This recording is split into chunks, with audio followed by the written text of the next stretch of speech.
अस्सलाम वालेकुम स्टूडेंट्स।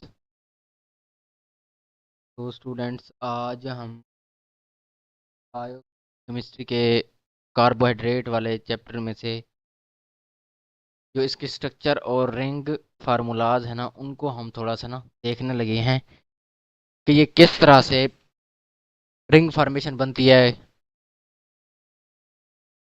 इसमें ना काफ़ी सारे स्टूडेंट्स को कन्फ्यूजन हो रही थी कि सर हमें बता दें, नहीं समझ आ रही कि रिंग में किस तरह से कन्वर्ट होते हैं और किस तरह से कहाँ पे सब्स्टिट्यूएंट लगता है, कहाँ पे ओ एच लगता है, कहाँ पे एच लगता है, कौन सी अल्फा शुगर है, कौन सी बीटा शुगर है, कौन सी डेक्स्ट्रो है, कौन सी ल्यूव है। तो ये सारे पॉइंट हम इंशाल्लाह इस लेक्चर में कवर अप करेंगे।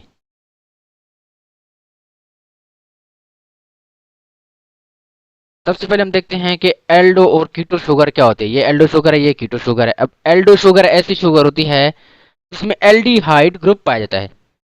इसमें क्या होता है? एल्डिहाइड हमारा फंक्शनल ग्रुप होता है। अब एल्डिहाइड का मैंने बताया था कि इसका जनरल फार्मूला है ना, वो है सी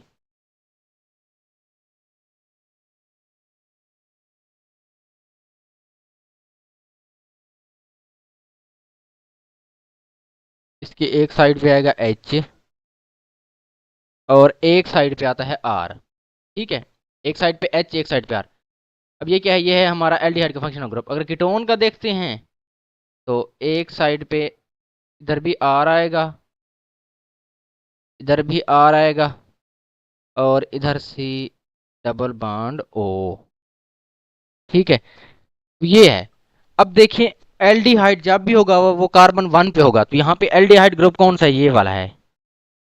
ठीक है, ये। और कीटोन, कीटोन ये वाला है। कीटोन, सॉरी,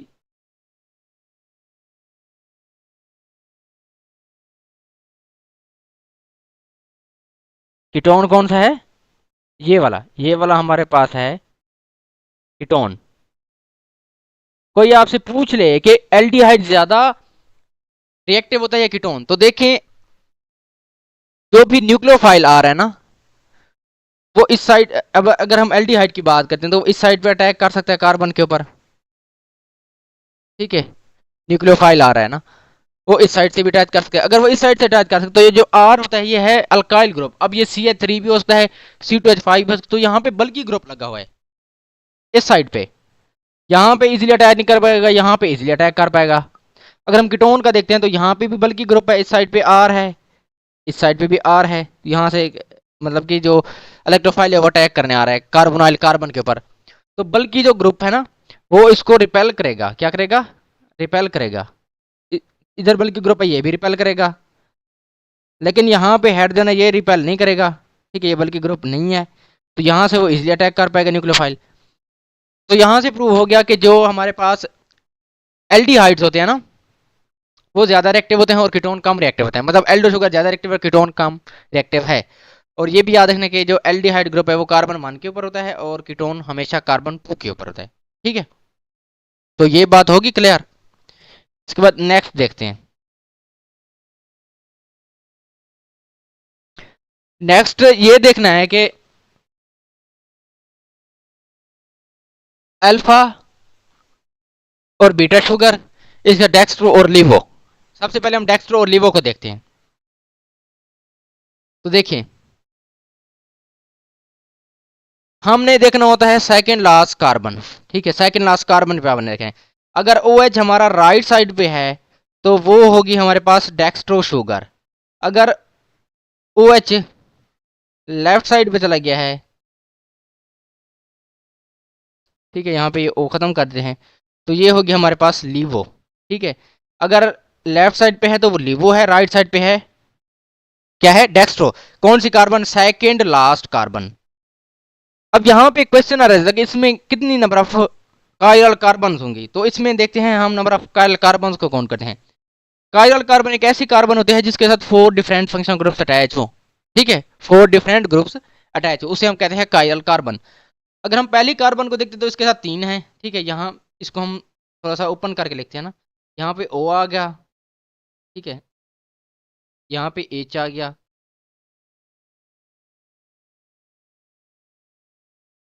ये ओ। ठीक है, अच्छा, तो देखें यहाँ पे ये अटैच है, तो इसके साथ कितने हैं, एक दो तीन, इसका तीन अटैच है, इसके साथ तीन ग्रुप्स अटैच, तो ये कायरल कार्बन हो ही नहीं सकती। एक तो पहली शर्त ये कि डिफरेंट डिफरेंट तो हैं, लेकिन तीनों डिफरेंट हैं, ठीक है, लेकिन चार होने चाहिए ना मिनिमम, तो वो चार तो है नहीं, तीन है, कायरल कार्बन नहीं है।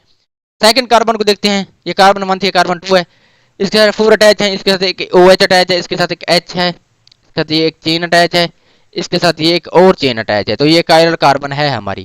थर्ड कार्बन को देखते हैं, इसके साथ ये एक चेन ये अटैच है, एक OH अटैच है, एक H अटैच है, और ये एक चेन अटैच है, तो ये भी कायरल कार्बन है।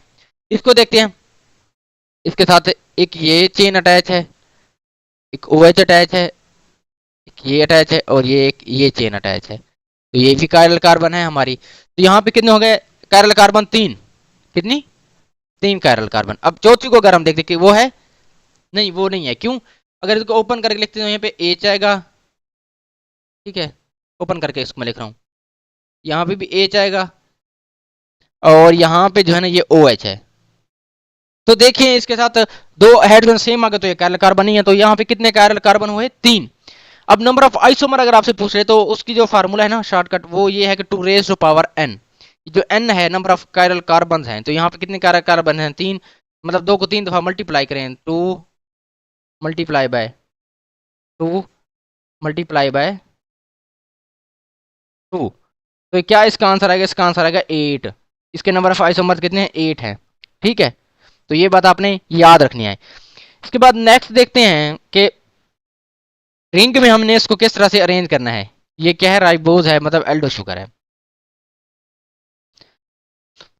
तो बच्चों सबसे पहले आपको ये पता होना चाहिए कि जो राइट साइड पे आएंगे ना, राइट साइड पे वहां पे एच आएंगे, ओ एच आएंगे हमेशा, राइट साइड पे हमेशा ओ एच आएंगे, और लेफ्ट साइड पे एच आएंगे। किसी किसी जगह पे एक्सेप्शन भी है, वो आगे चल के मैं बताता हूँ, लेकिन मोस्टली केसेस में यही है कि राइट साइड पे क्या है, ओ एच है, और लेफ्ट साइड पे एच है। अच्छा, जो राइट साइड वाले हैं वो कार्बन के बिलो आएंगे रिंग में, और लेफ्ट साइड वाले कार्बन के अपवर्ड आएंगे, इबव द कार्बन आएंगे, ठीक है, ये बिलो है और ये इबव द कार्बन है, क्या राइट साइड वाले बिलो और लेफ्ट साइड वाले इबव। तो ये देखिए यहाँ पे, इसको चलो बाद में देखते हैं। अच्छा, रिंग में कन्वर्ट होने से पहले एक रिएक्शन होता है किसके दरमियान, सेकेंड लास्ट कार्बन और फंक्शनल ग्रुप कार्बन के दरमियान। ये हमारी फंक्शनल ग्रुप कार्बन है और ये हमारी सेकेंड लास्ट कार्बन है, तो इस तरह से रिएक्शन होता है, तो ये रिंग में यही कार्बन इन्वॉल्व होंगी, कितनी कार्बन, चार, ठीक है, रिंग में कितनी कार्बन इन्वॉल्व होंगी, चार कार्बन इन्वॉल्व होंगी, इसके और इसके दरमियान होगा रिएक्शन, कौन सी, फंक्शनल ग्रुप कार्बन और सेकंड लास्ट कार्बन। ये जो है छठी कार्बन, ओ सॉरी पांचवी कार्बन, ये एज ए सब्स्टिट्यूएंट के तौर पे एक्ट करेगी। अब ये सब्स्टिट्यूएंट क्या होता है, ये एटम होता है, ये ग्रुप ऑफ एटम्स होता है, जो क्या करता है, किसी भी मॉलिक्यूल से ना हाइड्रोजन को रिप्लेस करके उस जगह पे अटैच हो जाए, मतलब यहाँ पे हाइड्रोजन भी आ सकता था, यहाँ पे ये एक चेन आ गई है, ठीक है, तो ये बात आपने याद रखनी है कि सब्स्टिट्यूएंट क्या होता है। तो क्या करता है, किसी भी मॉलिक्यूल से हाइड्रोजन को रिमूव करता है, वो सब्स्टिट्यूएंट क्या हो सकता है, एच ओ सॉरी एटम और ग्रुप ऑफ एटम्स हो सकता है, ठीक है। अब यहाँ पे रिएक्शन करवाते हैं, रिएक्शन में क्या होगा, रिएक्शन में होगा ये कि ये जो एच है ये ऊपर कन्वर्ट हो जाएगा, इधर चला जाएगा, और इसके दरमियान एक और बांड बन जाएगा, यहाँ से एच खत्म हो जाएगा, ठीक है। अच्छा, ये एच नहीं है, एच यहाँ पे चला गया, तो उस एच को आप इधर लगा दें, यहाँ पे चला गया, ठीक है, यहाँ पे। अच्छा, तो ये हो गया।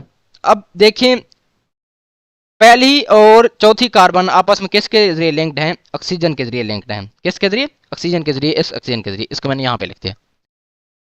अच्छा, अब ये रिएक्शन हो गया, तो मैंने क्या बताया था कि जो राइट साइड वाले हैं वो नीचे आएंगे और लेफ्ट साइड वाले ऊपर आएंगे कार्बन के। तो देखें यहाँ पे, यहाँ से स्टार्ट कर दिया, कार्बन 1 आ गई, ये वाली कार्बन, ये कार्बन 2 आ गई, ये कार्बन 3 आ गई, ये कार्बन 4 और ये कार्बन 5 जो एज ए सब्स्टिट्यूएंट के तौर पे एक्ट कर रही है। तो देखिए OH है, OH नीचे आ गया, मैंने बताया था कि इस साइड वाले नीचे आएंगे और इस साइड वाले ऊपर आएंगे कार्बन के। तो ये देखिए यहाँ पे OH है, OH नीचे आ गया, यहाँ पे भी OH नीचे आ गया, यहाँ पे भी OH नीचे आ गया। हाँ, अब देखिए यहाँ पे क्या होगा, अब यहाँ पे होगा ये कि जो सब्स्टिट्यूएंट है वो कार्बन के अबव आएगा, ठीक है, जो सब्स्टिट्यूएंट है वो कार्बन के जो सब्स्टिट्यूएंट है वो कार्बन के अबव आएगा और हाइड्रोजन कार्बन के बिलो आएगा। अब ये भी केस डिपेंड करता है कि कहाँ पे अबव आएगा कहाँ पे बिलो आएगा। जहाँ पे दो सब्स्टिट्यूएंट होंगे ना तो वहां पे ना ये केस थोड़ा सा चेंज हो जाता है, वो भी मैं आगे चल के ना आपको बताता हूँ। पहले हम इसको देख लेते हैं। ठीक है, तो ये इस तरह से हमने अरेंज कर, देखिए पहली कार्बन ये है, चौथी कार्बन ये है, ये ऑक्सीजन के जरिए अटैच है, तो यहाँ पे ये ऑक्सीजन के जरिए यहाँ पे भी इस रिंग में अटैच है। ठीक है, तो इस तरह से आपने रिंग बनाना है। इस रिंग को क्या कहते हैं? इस रिंग को कहते हैं हम फ्योरानोज रिंग। एक ऐसा रिंग जिसमें 4 कार्बन इन्वॉल्व हूँ और 5वीं कार्बन या उससे ज़्यादा भी हूँ वो एज ए सब्स्टिट्यूएंट की तरफ एक्ट कर रहे हूँ या अटैच हूँ। तो ये देखिए रिंग में कितनी है टोटल कार्बन, 1 2 3 और ये 4। रिंग के अंदर 4 है और 5वीं कार्बन रिंग के बाहर है, तो ये क्या है? फ्योरानोज रिंग। ठीक है, इसमें कितने 5 कार्बन होते हैं रिंग में। अच्छा, अब हम देखते हैं कि अल्फा और बीटा शुगर वो देखते हैं किस तरह से होती है।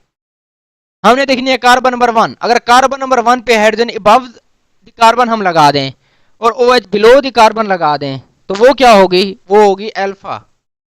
ठीक है, पहली कार्बन पे अगर हम हाइड्रोजन अबव द कार्बन लगा दें और OH बिलो द कार्बन लगा दें तो वो होगी अल्फा। अगर हम इस तरह से करें कि अबव द कार्बन OH आ जाए और बिलो द कार्बन H आ जाए तो वो होगी बीटा। तो क्या होगी? बीटा। ये अपने याद रखना है। मतलब हम इसको चेंज भी कर सकते हैं, जरूरी नहीं कि हमेशा यही नीचे ही आएंगे या ये ही कार्बन के ऊपर ही आएंगे, हम चेंज कर सकते हैं अल्फा कार्बन पे। ठीक है, क्या अल्फा कार्बन पे हम इनकी पोजीशन चेंज कर सकते हैं और आगे भी जहाँ पे रिक्वायर्ड होते हैं ना इनकी पोजीशन चेंज करना वहां पे भी कर। जैसे मैंने यहाँ पे बताया ना कि सब्स्टिट्यूएंट यहाँ पे कहाँ आएगा? अबव द कार्बन आएगा। ठीक है, कहीं कहीं पे बिलो भी कार्बन आएगा, वो मैं आपको बता दूंगा। तो राइबोज के केस में आपने याद रखना है कि चाहे हमारे पास अल्फा शुगर हो चाहे बीटा हो, सब्स्टिट्यूएंट हमेशा अबव द कार्बन ही आएगा। क्या? सब्स्टिट्यूएंट हमेशा अबव द कार्बन ही आएगा, चाहे अल्फा हो चाहे बीटा हो। देखते हैं हम नेक्स्ट है ग्लूकोज का स्ट्रक्चर।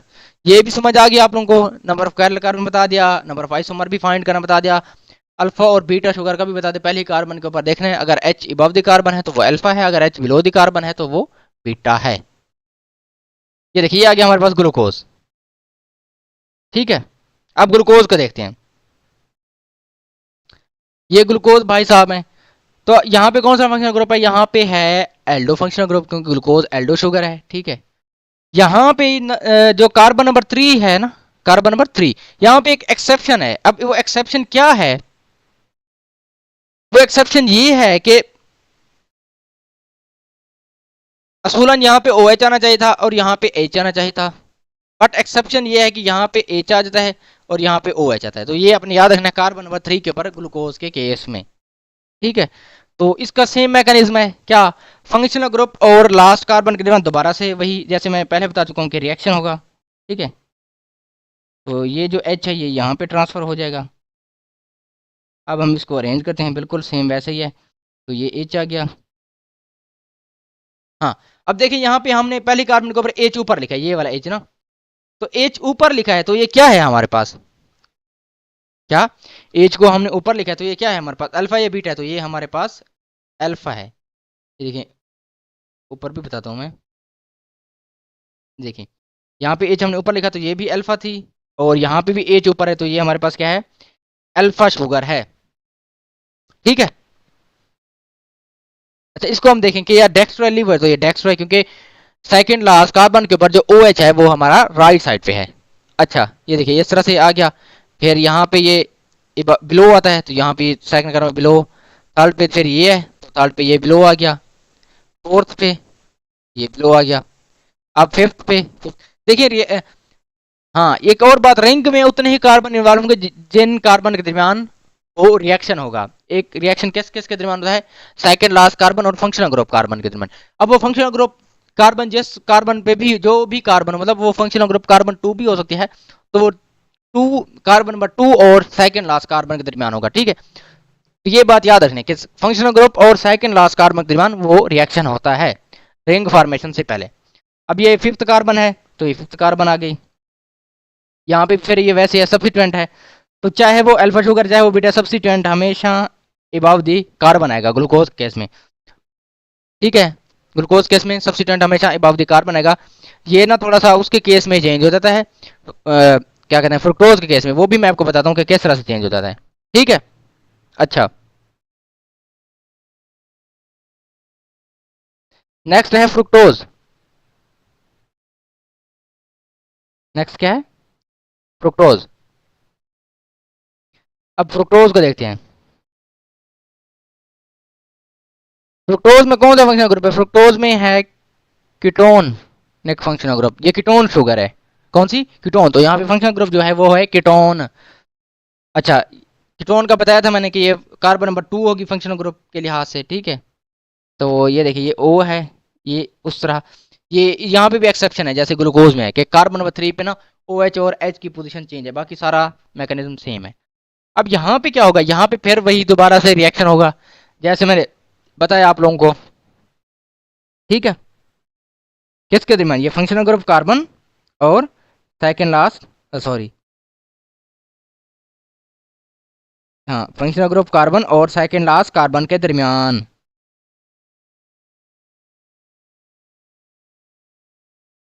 ठीक है। अब यहाँ पे रिएक्शन से क्या होगा? रिएक्शन से ये होगा, ये जो H है ना ये इधर आके अटैच होगा। ये आपको इस साइड पे भी लिख सकते हैं, आपकी अपनी मर्जी है जिस साइड पे लिखना चाहें, कोई इशू नहीं है, साइड पे लिख दें। और यहाँ पे ना फिर ये ख़त्म हो जाएगा, और यहाँ पे ना ये यहाँ पे हाइड्रोजन होगा तो ये ऑक्सीजन के जरिए अटैच होंगे। इट मीन्स के रिंग में हम कितने कार्बन बनेंगे? रिंग में अब आएंगे कार्बन नंबर 2, क्योंकि रिएक्शन इनके चार के रिएक्शन में कितनी आ रही हैं रिंग इस तरह से बने ना, तो 4 आ रही हैं। देखिए 1 2 3 और ये 4, ये भी सब्स्टिट्यूएंट होगी, कार्बन नंबर 1 भी और कार्बन नंबर 6 भी, ये एज ए सब्स्टिट्यूएंट अब लगेंगी, ठीक है। ये रिंग में इन्वॉल्व नहीं होंगी। रिंग में इन्वॉल्व वही होती हैं जिन कार्बन के रिएक्शन होता है और उसमें जितनी कार्बन आ रही होती हैं। तो यहाँ पे देखें तो कितनी कार्बन आ रही हैं? 4 कार्बन आ रही हैं, ठीक है। अच्छा, तो अब हम इसको अरेंज करते हैं किस तरह से, ये देखें। ये यहाँ पे ना वो था OH, सॉरी OH था, यहाँ पे ये ये नहीं है, ठीक है। ये O उधर और नीचे वाला H यहाँ पे, ये भी फिर नहीं है, फिर से मिस्टेक हो। और इसको ना थोड़ा सा वो कर, हाँ ये और ये, ठीक है। ये इस तरह से, और यहाँ पे लगी है OH।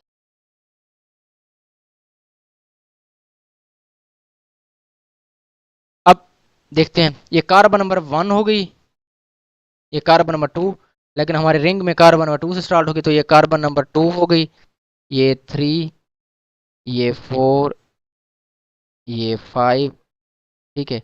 अब इसके साथ सब्स्टिट्यूएंट के तौर पे अटैच करेंगे 1 और कार्बन नंबर 6। वो किस तरह से अटैच करेंगे वो मैं अभी बताता हूँ आप लोगों को। अच्छा, मैंने क्या बताया था? मैंने ये बताया था कि अगर OH हमारा ऊपर आ जाए तो वो हमारी होगी बीटा शुगर। क्या? Beta sugar. तो OH कार्बन के ऊपर है और ये सब्स्टिट्यूएंट फिर नीचे आएगा, ठीक है। ये सब्स्टिट्यूएंट ऊपर भी आ सकता है, लेकिन यहाँ पे हम OH ऊपर लगा रहे हैं, तो बीटा के केस में सब्स्टिट्यूएंट नीचे आएगा और OH ऊपर आएगा। जब OH ऊपर आता है तो वो क्या होते हैं हमारे पास? वो होते हैं बीटा शुगर, ठीक है। अच्छा, ये दूसरी हो गई। तीसरी, तो ये नीचे आ गया, ये भी नीचे आ गया। अब ये नीचे आएगा तो ये नीचे आएगा, ठीक है। अब यहाँ पे ये कौन सी कार्बन है फिर? ये कार्बन नंबर 5, ठीक है। अब यहाँ पे ना फिर थोड़ा सा वो होता है, इसको अपने इस पॉइंट को समझना है। यहाँ पे स्टूडेंट कन्फ्यूजन करते हैं। आपने देखना है कि जो आपने फर्स्ट सब्स्टिट्यूएंट लगाया ना, आपने उसको देखना है। अगर आपका फर्स्ट सब्स्टिट्यूएंट मतलब पहला सब्स्टिट्यूएंट है ना, या पहली कार्बन जो है वो अगर बिलो है, तो जो दूसरा सब्स्टिट्यूएंट होगा, ठीक है, या सिक्स कार्बन सब्स्टिट्यूएंट, वो इबव आएगा। ये आपने याद रखिए, मतलब ये दूसरे के एंटी हैं, अपोजिट हैं, ठीक है। अगर पहला सब्स्टिट्यूएंट बिलो है तो दूसरा सब्स्टिट्यूएंट इबव होगा। ये देखिए, ये बिलो है तो ये इबव होगा। अब यहां पे एक और ट्रिक बताने लगा हूं कि अगर यहां पे सब्स्टिट्यूएंट ऊपर होता, ठीक है, और यहाँ पे OH नीचे होता, तो ये हमारे पास कौन सी बनती? यहाँ पे OH है, ठीक है, और यहाँ पे फर्ज करें CH2, फर्ज करेंगे, रियल ये बता रहा हूँ, CH2। तो देखें क्या अब ये हमारे पास मैं मैं आपसे पूछना चाहूंगा स्टूडेंट्स कि क्या अब ये हमारे पास बीटा है या अल्फा है? तो बच्चों देखो, मैंने बताया था कि अगर ओ एच नीचे आ जाए तो वो हमारे पास क्या होगी, वो होगी बीटा, ओ सॉरी अल्फा, ठीक है। ओ एच अगर नीचे है तो वो हमारे पास होगी अल्फा, पहले हमारे पास क्या थी, बीटा, ठीक है। ये देखिए, ये C H two O H एक तरह से, एक हिसाब से ये एच की जगह पे है ना, तो एच मतलब ऊपर है, एच तो नहीं है लेकिन आया तो एच की जगह पे है। तो आपने इसको याद रखना है कि जब ओ एच नीचे होगा, ठीक है, तो वो हमारे पास क्या होगी, अल्फा होगी। तो ये हमारे पास क्या है, अल्फा शुगर, क्या है, अल्फा फ्रुक्टोज। अब यहाँ पे देखिए सी एच टू एच ऊपर है, तो दूसरा जो सब्स्टिट्यूएंट है या छठी कार्बन है, तो वो क्या आएगी, वो नीचे आएगी। ये ऊपर है, वो नीचे आएगी, तो इसकी पोजीशन चेंज कर देनी है आपने। यहाँ पे लिखना है सी एच टू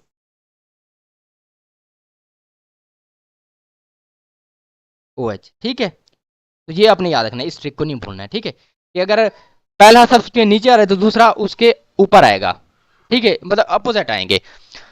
तो ये फ्रुक्टोज के केस में है। बाकी ग्लूकोज के केस में भी वैसे ही है, मैंने बताया कि सब्स्टिट्यूएंट की पोजीशन चेंज नहीं होगी, वो हमेशा अबव द कार्बन बनेगा। और राइबोज के केस में भी, जहां पे दो सब, ये बात याद रख लें, ये बात याद रख लें, जहां पे एक सब्स्टिट्यूएंट आएगा वो हमेशा अबव द कार्बन आएगा, जहां पे दो सब्स्टिट्यूएंट आएंगे वो फिर हमने उसको उसके अकॉर्डिंग ही अरेंज करना है, ठीक है। अगर एक अबव द कार्बन है तो दूसरा जो सब्स्टिट्यूएंट होगा वो बिलो द कार्बन होगा, जैसे यहाँ पे मैंने बताया अल्फा और बीटा के केस में। तो अब इसकी मदद से हम देखते हैं फ्रुक्टोज का, सॉरी सक्रोज का स्ट्रक्चरल फार्मूला। फ्रुक्टोज के स्ट्रक्चर को समझने के लिए हमें इसके दरमियान जो लिंकेज पाई जाती है ना, उसका आइडिया होना ज़रूरी है। अगर हमें लिंकेज का आइडिया नहीं है तो हम स्क्रोज के स्ट्रक्चर को कभी भी नहीं समझ सकेंगे। तो देखें, स्क्रोज में पाए जाते हैं 1 2 ग्लाइकोसिडेक लिंकेज, मतलब 1 में ग्लूकोज और 2 में फ्रुक्टोज, ठीक है। 1 2 ग्लाइकोसिडेक लिंकेज किसमें, सुक्रोज में। अब क्या होगा, होगा ये कि 1 है ना, तो ग्लूकोज की कार्बन 1 इन्वॉल्व होगी और फ्रुक्टोज की कार्बन 2 इन्वॉल्व होगी। ये आपने याद रखना है, ग्लूकोज की कार्बन 1 इन्वॉल्व है और फ्रुक्टोज की कार्बन 2 इन्वॉल्व है। तो ये देखिए आपके सामने रिंग है, ये ग्लूकोज का रिंग है, ये फ्रुक्टोज का रिंग है, ठीक है। तो जो बॉन्ड बनेगा वो ग्लूकोज की कार्बन 1 और फ्रुक्टोज की कार्बन 2 के दरमियान बनेगा। तो देखते हैं इसको, ये नंबरिंग करते हैं, ये कार्बन 1 होगी, ये कार्बन 2 होगी, ये कार्बन 3, ये कार्बन 4 और ये कार्बन 5 आपके पास, ठीक है। हमने जो है ना, जो स्ट्रक्चर पढ़ा है फ्रुक्टोज का रिंग स्ट्रक्चर, तो उसमें यहाँ पे हमने रखा था कार्बन 1, कार्बन 2, कार्बन 3, कार्बन 4 और कार्बन 5, ठीक है। तो अगर हम यहाँ पे देखते हैं तो ये ग्लाइकोसिडेक लिंकेज तो कार्बन 1 और 5 के दरमियान बन रही है, इस तरह से अगर हम नंबरिंग देते हैं तो ये तो है ही गलत, हो ही नहीं सकती, 1 और 5 तो नहीं है हमारी लिंकेज, 1 और 2 है। तो क्या करेंगे, करेंगे ये कि हम रोटेट कर देंगे। मतलब आपने देखा होगा कि अगर हम मिरर में देखते हैं ना, तो जो हमारी लेफ्ट साइड होती है वो हमारी राइट साइड बन जाती है मिरर में, जो राइट होती है वो लेफ्ट साइड बन जाती है। तो इस यहाँ पे भी इस तरह से होगा, यहाँ पे होगा ये कि ये अब हमारी कार्बन 2 बन जाएगी और ये हमारी कार्बन 5। तो नंबरिंग देखिए, इसको अगर 2 कर लेते हैं तो ये 1 होगी, ठीक है, ये 3, ये 4 और ये ऑटोमेटिक 5 और ये 6। ये पॉइंट हो गया क्लियर, यहाँ पे आपको कन्फ्यूजन थी क्योंकि हमने 1 और 2 के दरमियान लिंकेज बनाना है, तो रोटेट कर देंगे, ठीक है। अच्छा, अब क्या होगा, अब देखिए यहाँ पे CH2 OH है और यहाँ पे क्या है OH,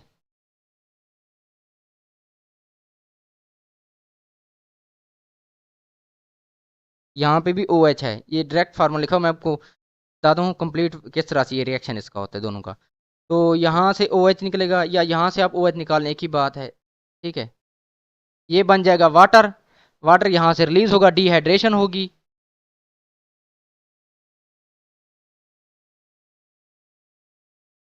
तो यहाँ पे जो बच गई O, तो ऑक्सीजन के दरमियान इन ऑक्सीजन के जरिए ना इनके दरमियान एक बॉन्ड बन जाएगा जिसको हम कहते हैं ग्लाइकोसिडिक लिंकेज। मतलब इस तरह से कार्बन, ऑक्सीजन और कार्बन, ठीक है। ये कार्बन 1 थी और ये कार्बन 2 थी, अगर हम इसको इस तरह से देखना चाहें तो ये है बेसिकली सुक्रोज के दरमियान लिंकेज। अब अब यहाँ पे हमने रोटेट कर दिया था, तो इसके जो हाइड्रोजन और OH है ना, मतलब हाइड्रोजन और हाइड्रोक्सल ग्रुप, वो भी रोटेट होंगे। किस तरह से? हमने पीछे देखा था ना, कार्बन नंबर 3 पे OH ऊपर था, यहाँ पे OH नीचे आ जाएगा। वहां पे हाइड्रोजन क्या नीचे था, यहाँ पे हाइड्रोजन ऊपर लिख देंगे क्योंकि रोटेट कर रहे हैं ना। ठीक है, अगर लेफ्ट राइट हो रही है तो राइट लेफ्ट हो रही है। ठीक है, अगर तो फिर यहाँ पे इसकी केस में जो हमारी अपर साइड थी वो लोअर और लोअर अपर, तो यहाँ पे भी ऐसे ही है। यहाँ पे वहां पे क्या था, OH नीचे था तो OH यहाँ पे ऊपर आ जाएगा। वहां पे क्या था, OH जो था वो ऊपर था और यहाँ पे H नीचे आ जाएगा। तो यहाँ पे आपने इस तरह से रोटेट करके लिखना है। और मैंने ये तो आपको ऑलरेडी बता दिया कि अगर फंक्शन ग्रुप कार्बन के ऊपर CH2OH ऊपर लगा है तो डेफिनेटली जो दूसरा सब्स्टिट्यूएंट है वो अपोजिट होगा उसके। अगर वो इबव है तो वो बिलो होगा, अगर वो बिलो है तो वो ये इबव होगा। तो ये था हमारा आज का कुछ शॉर्टकट्स के ऊपर लेक्चर। उम्मीद है आपको समझ आ गई होगी। अगर फिर भी कोई पॉइंट कंफ्यूजिंग हो तो आप दोबारा से पूछ लीजिएगा। तो आज के लेक्चर के लिए अल्लाह हाफिज़।